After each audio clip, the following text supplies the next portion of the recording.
vez eu sonhei que minha mãe tava numa cadeira de rodas. Aí, tipo, tava tudo torto, tudo torto. A gente tava numa sorveteria, a gente tava comendo. E do nada, o sorvete caiu no chão e teve uma explosão. Tinha um caminho que era um escorregador que deixava ser minúsculo, também que uma formiga. Aí você crescia de novo quando saía do escorrega. Aí apareceu um gambá que queria escorregar, mas ele não encolhia pra passar pelo buraco do escorregador. E esse escorregador garantia uma gota de água pra caixa d'água. Você sonhou com o quê? Sonic. Tigum, também. E Tigum, Free Fire. E o que você fez no sonho? Eu matei homens no arma, como jogo, né?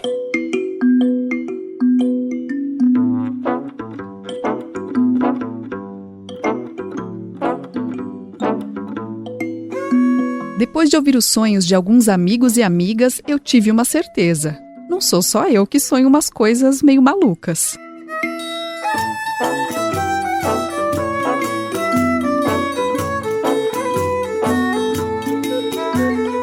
Os sonhos podem nos levar para lugares que nunca estivemos de verdade, nos fazer ver monstros e outras criaturas assustadoras, mas também nos fazer voar como um pássaro ou até encontrar pistas para resolver um problema na vida real. Tá, mas como essas histórias vão parar dentro da nossa cabeça? E para que a gente sonha?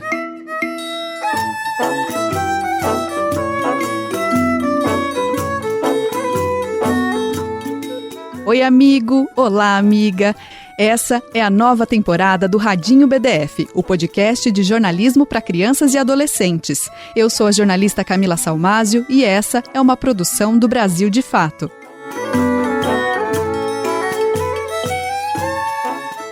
Não, porque realmente a gente tá dormindo, a gente tá acordado, né? Porque a gente tá dormindo, mas a gente tá acordado. Nossa, pera. Sim, é um pouco confuso pensar que quando estamos dormindo, que é o momento que estamos parados sem fazer nada, várias histórias são criadas dentro da nossa cabeça. Não era para acontecer isso quando a gente está acordado? A gente pensa que tá dormindo, mas a gente tá acordado porque a gente tá pensando. Tipo, sonhando. Olha, eu não entendo essa área de sonhos, porque, como eu disse, né, eu não lembro muito dos meus sonhos. Mas meus sonhos, eu não sei pra que serve não, porque só coisa estranha acontece no meu sonho. Não é só a Vitória Ferreira dos Santos, de 11 anos, que sonha coisas estranhas. Apesar disso, os sonhos nos dão pistas muito boas de como o nosso cérebro funciona. Para entender melhor, eu fui conversar com um verdadeiro colecionador de sonhos, o Siddhartha Ribeiro. A gente se encontrou via chamada de vídeo. Tudo bom, Camila? Tudo certo. O Siddhartha é biólogo e também neurocientista, que é a ciência que estuda o nosso cérebro. Eu chamei ele de colecionador de sonhos porque, além de sonhar muito, ele também pesquisa sobre o tema há bastante tempo. Eu queria contar um dos meus sonhos para ele durante o nosso encontro, mas eu acho que eu não tenho sonhado. Todo mundo sonha, mas muita gente não lembra que sonha. E muita gente acha que isso é assim porque essa pessoa não sonha. Mas, na verdade, ela só não percebe que sonha, ela só não lembra que sonha. O Siddhartha e outros cientistas explicam que, enquanto dormimos, passamos por duas fases diferentes que podemos chamar de sono leve e sono profundo. No sono leve, as atividades cerebrais são baixas e, por isso, os sonhos são sem imagens, tipo uma tela preta, que se parece mais com os nossos pensamentos. Já a fase profunda também é conhecida como sono REM. A sigla REM, em inglês, significa movimento rápido dos olhos. Nessa fase é onde tem maior atividade cerebral, responsável por construir as cenas na nossa cabeça. Eu não sei, eu realmente não sei. Eu não sei se é uma coisa que, tipo, que a gente está prevendo, ou que já aconteceu, ou que não sei. Eu realmente não sei. As histórias que sonhamos podem ser um pouco das duas coisas que a Vitória apontou. Calma que o Siddhartha vai falar melhor. Para que serve isso?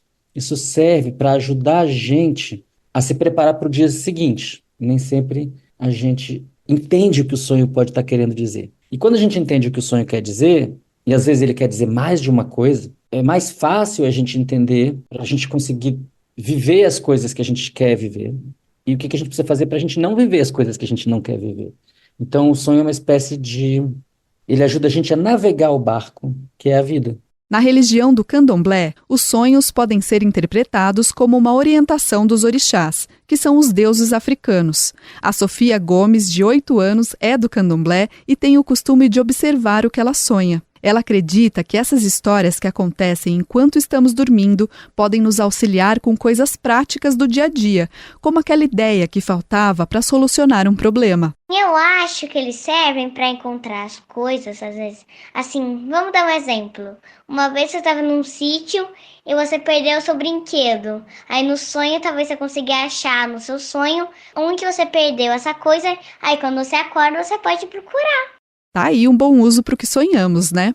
Inclusive, muitas civilizações usaram os sonhos como auxílio para tomar grandes decisões.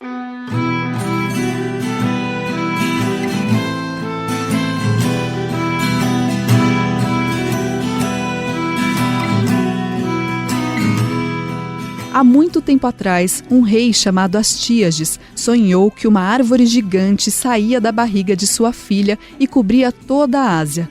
A moça tinha acabado de dar à luz a seu filho chamado Ciro. O sonho foi interpretado pelos magos da época como mau presságio de que a criança se rebelaria contra o avô.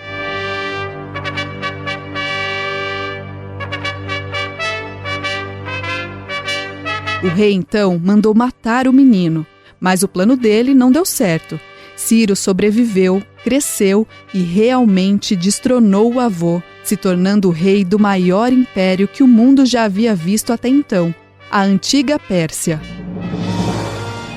Essa é uma das histórias reais que o Siddhartha escreveu no livro O Oráculo da Noite, a História e a Ciência do Sonho. Na verdade, Camila, essa história de que os sonhos não são muito importantes, isso é uma coisa super recente. Foi só nos últimos 500 anos, mais ou menos, principalmente na Europa e depois com a colonização europeia do planeta, de várias partes do planeta, isso se espalhou, a ideia de que os sonhos são besteira. Os sonhos não querem dizer nada, não. Na verdade, todas as culturas anteriores a mais ou menos 500 anos atrás, e muitas culturas que existem hoje em dia, em muitos lugares diferentes do planeta, os sonhos eram e são considerados da maior importância, não só para a vida das pessoas, para a vida privada das pessoas, mas também para a vida pública, para a vida coletiva, para a vida das representações políticas, para a vida da gestão pública, da administração pública.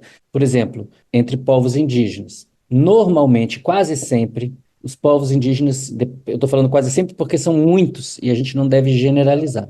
Mas se você for buscar vários exemplos aqui no Brasil, você vai encontrar povos indígenas diferentes que têm um cuidado extremo com o sonho, que prestam muita atenção no sonho e que compartilham esse sonho com as pessoas importantes da vida delas para obter orientação. Então existe uma sabedoria nos sonhos. Depois de ouvir o Siddhartha, eu fiquei curiosa para saber mais sobre como os indígenas entendem e usam os sonhos no dia a dia. Então, eu fui visitar a aldeia Tecoapiau, que fica na cidade de São Paulo. Sim, existem indígenas vivendo no meio de uma cidade grande. Lá eu conheci a Uivoti, de 29 anos, que nasceu e cresceu na aldeia dentro da tradição guarani. Por lá, a língua principal é o tupi-guarani. Mas comigo, a Ivoti falou em português, já que eu não entendo guarani. A gente tem um costume, né? A gente tem o costume de acordar, tomar chimarrão e conversar sobre os sonhos, né? A gente conta sobre o que sonhou. Daí a gente pergunta pros... Talvez se tiver uma pessoa que seja mais velha, a gente pergunta, né? O que isso significa? O que isso quer dizer? Daí tem isso, né? A gente se reúne, a gente tem costume de se reunir para tomar chimarrão e a gente fala sobre sonhos. Tem outras coisas também que a gente fala, mas o principal é sobre os sonhos. A tradição é seguida por indígenas de qualquer idade e passada de geração em geração como uma forma de ficar mais próximo de Nhanderu, que significa Deus em Guarani. A gente tem muito essa conexão com o espiritual, né? E sobre essa questão dos sonhos, a gente acredita muito que tem sinais, né? tem sinais sobre o que vai acontecer. A gente acredita nisso, né? Então o sonho pra gente é muito importante pelo fato de que é algo relacionado ao espiritual, né? Por exemplo, a gente vai lá na casa de reza, a gente pega o cachimbo é algo muito importante pra gente, né? Como meu avô falava, era igual um celular, né? Que a gente tinha conexão com o Nyanderu, o Deus. Então a gente pede pra gente ficar saudável, pra gente ficar forte e ter essa coragem de viver cada dia, né? Mesmo tendo muitos problemas sobre a demarcação, a gente pede muito isso, né? Quando a gente vai lá na casa de reza.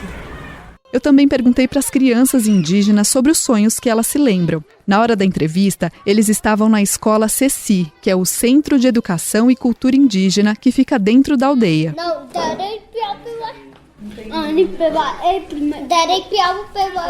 Já tiveram alguns sonhos que vocês lembram? Sim, o Sonic. Esse é o Júnior, de 7 anos. Sonic. E Bomberman. E Free Fire. Eu matei homens, não ama. Nós como jogo, né?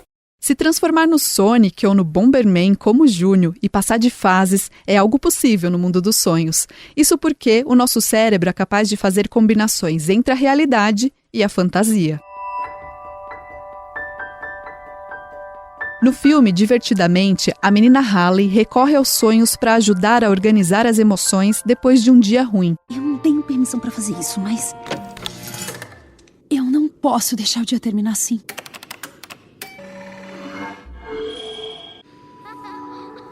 A alegria vai buscar no inconsciente da Halle uma memória reconfortante, um dia de patinação no gelo com os pais.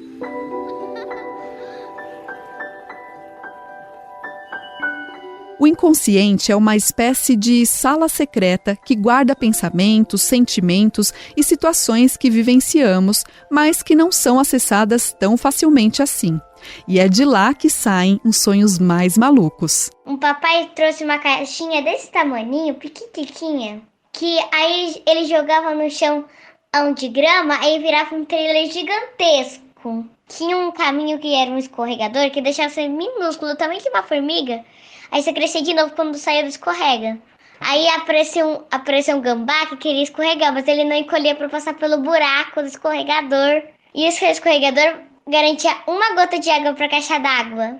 Esses sonhos que parecem impossíveis, como o da Sofia, ou até mesmo os pesadelos, que são aqueles sonhos mais assustadores, são uma espécie de treinamento das nossas emoções. Simular situações difíceis e desafiadoras é capaz de nos ajudar a lidar com uma situação da vida real. Durante a pandemia de Covid-19, que foi aquele momento difícil que lutamos contra aquele vírus melequento, a Sofia contou que passou a ter mais pesadelos. Há vários anos durante a pandemia, assim, eu não conseguia dormir assim por 15 minutos, que eu já acordava de novo por causa dos pesadelos. Assim, um deles foi, eu tava passando por um túnel, que assim, eu cabia inteira dentro. Aí tinha 3 portas, uma grande, uma média e uma pequena.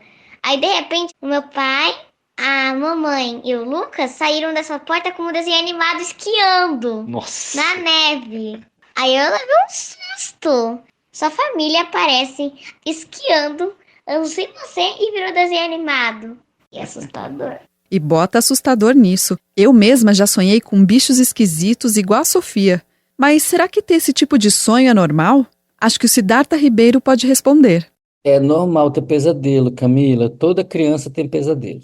E é claro que em algumas situações tem alguma coisa muito errada na vida daquela criança, e aí o pesadelo é uma coisa que tem a ver com alguma coisa que tem que ser feita na vida da criança. Às vezes ela está sofrendo bullying na escola, às vezes tem uma coisa específica acontecendo que a gente tem que resolver. Mas quando não é isso, quando ela está tendo só aquele pesadelo que é, às vezes, uma besteira, quando ela está de dia de olho aberto, mas que de noite de olho fechado dá um medo terrível, né? Aquele bicho embaixo da cama que a gente acha que tem embaixo da cama ou dentro do armário. Tem uma coisa que ajuda muito, e quando eu tinha 6 anos eu tive muito pesadelo e me ajudou muito, que é você lembrar que é um sonho. Isso é bem interessante. Mas como a gente consegue fazer isso se estamos dormindo na hora dos pesadelos? Quando você está no sonho com medo e você lembra que é um sonho, você cria a possibilidade de, primeiro, parar de ter medo, porque você fala, bom, tá com cara de monstro, mas não é real, é só um sonho. Então dá para começar a diminuir o medo. E aí tem uma outra coisa que pode acontecer, que a gente pode, em vez de acordar, falar, isso é só um sonho, vou acordar, a gente pode ficar no sonho e a gente pode começar a transformar o sonho. Isso tem um nome, o nome disso é sonho lúcido. Por que chama de sonho lúcido? Porque é um sonho em que as pessoas percebem que estão sonhando, elas ficam lúcidas, elas estão com clareza de que elas estão sonhando.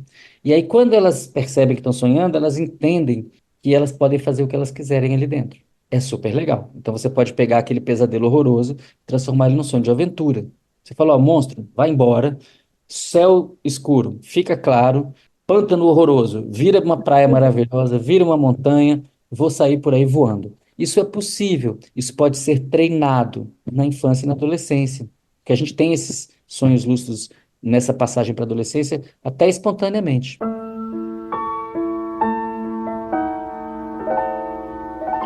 Sonho que se sonha só, é só um sonho que se sonha só.